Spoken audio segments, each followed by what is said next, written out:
Hello and welcome to another edition of Resources for Life TV. My name is Greg Johnson, and in this edition we're going to be looking at architecture and something that's come up recently, which is sort of an architecture bigotry happening in our city. Behind me you see some of the traditional designs, buildings made with brick as the material, and the windows are, not much variation, kind of traditional architecture, and that's okay, and it keeps kind of a quaint look. But it does get kind of boring, and for people who want to see kind of the innovation and cutting-edge architecture, we don't have too much to offer in Iowa City. Now, let me show you another building that's over here, and it is the University of Iowa Biology building. So that offers a real contrast in materials, in window design. We see a lot more glass, a lot more metal used.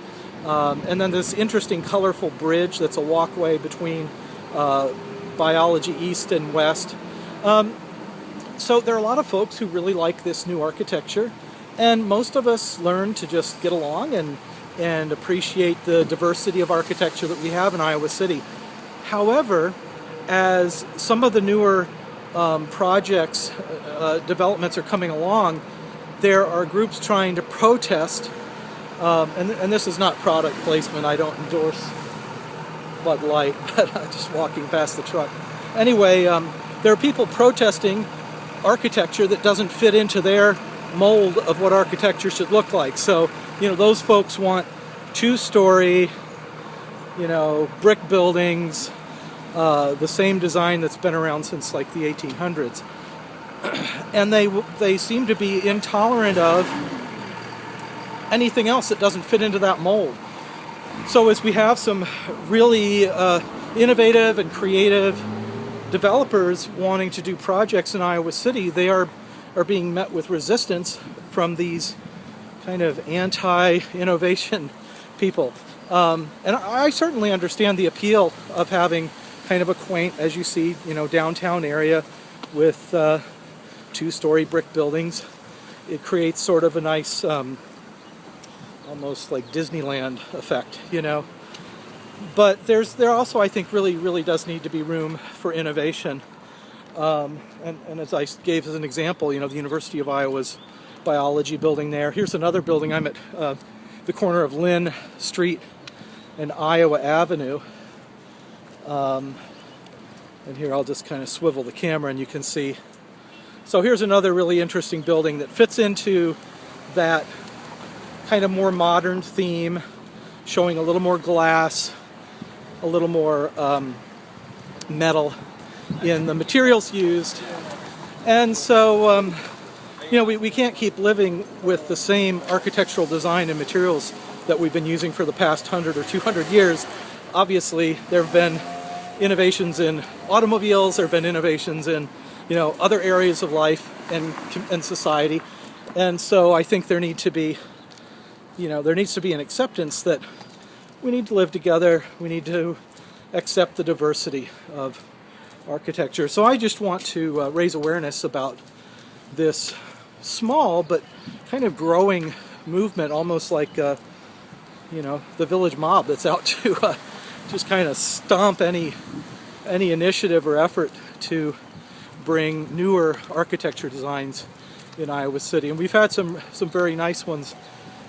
A few examples would be, for example, there's the Moen group in Iowa City has brought some really innovative designs with mixed use spaces. So it's not just bars, it's not just another high-rise brick apartment building, which we have a lot of in Iowa City for student housing. But what they're doing is creating these mixed-use urban spaces where people can work and live and shop. It's business, retail, residential, and often they mix it up with apartments and condos. So if somebody wants to be owning their home, they can do that. So that's an example of something innovative that's being done in Iowa City that I think we need to see more of. I'm on Lynn Street now. There's another example of one of their buildings coming up here. I'll swivel the camera so you can see it. It's called the Plaza Towers, and again, modern materials, modern design, glass, metal, And these newer buildings, they tend to reflect light a lot, which is kind of nice. It's not very good to be in direct light, of course, for health reasons. You want to avoid getting skin cancer and that kind of thing, but it is nice to have some reflected light. And that's something you don't get with the traditional brick building design. Let me just give you an example. So here's a building here that, other than the shiny glass windows in the brick area, there's not much reflective light. So I'm here on the street in the middle of a bright sunny day, but because it's a brick building and I don't get that reflected light, it's pretty dark here.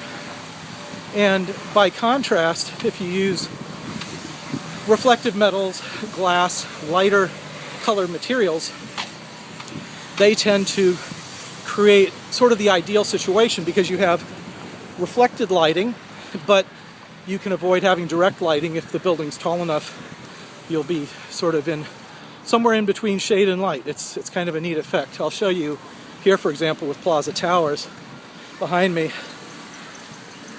And you can see it's a very bright building.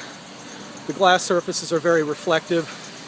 And we're actually on a side of the street that should not be sunny, but it's bright because of the reflection from that building. So anyway, as I started studying urban and regional planning back in the 80s, went to South America, and I've had an interest in architectural design and in a variety of forms. And so I do have kind of an interest in what the Moen Group's been doing. I think it's really innovative and interesting. Here's another view of that Plaza Towers. And again, depending on the time of day, you can actually, if there's enough glass surface area, you can even see like a skyline reflected in the building.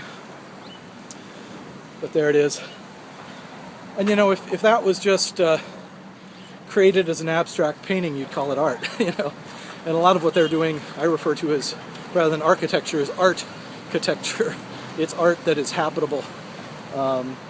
So anyway, I'd encourage you, wherever you are, you know, whatever city you live in, try to find out who are the innovative developers, people that are actually living in the community, developing for the community, helping to promote small business. Find out who those people are, and then do what you can to support them, because they're helping to you know, create a better community for you to live in, and they need your support. Here in Iowa City, we have some good developers, and I think they deserve our support. So, hey, have a great day, and thanks for watching.